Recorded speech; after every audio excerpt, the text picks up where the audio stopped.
What is going on, guys? All right, this is my 2013 Hyundai Equus. Once again, I'm going to show you guys how to replace these lights. They're called vanity lights or makeup lights. Everyone has a different name for them.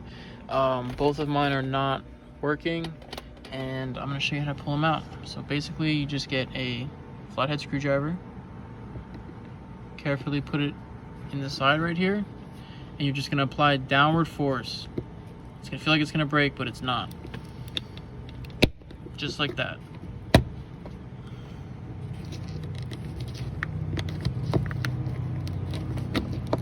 There's a metal retaining clip right here on this side. That's kind of what you're trying to relieve pressure from.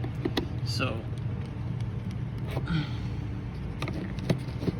the plug is on this side, and I'm assuming on this light the retaining clip is on the outside towards the door, and the plug is on the inside. You don't want to pull down by the plug because you'll damage your plug. So yeah, basically you just pull it out.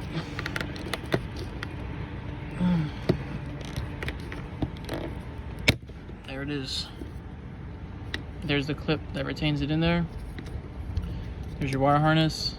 Just press that down to pull it out. There you go.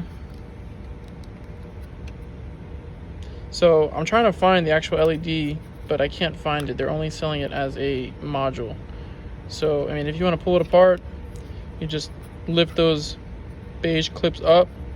This black piece comes up, and then you'll see the LED circuit board kind of sitting in the middle right here.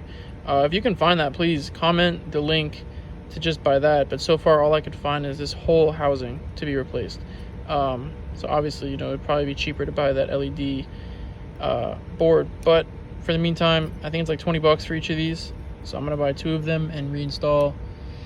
And yeah, basically that's how you change these lights. And then you would just plug it back in, kind of angle it back up this way, and then just press this up, and that clip will re-engage.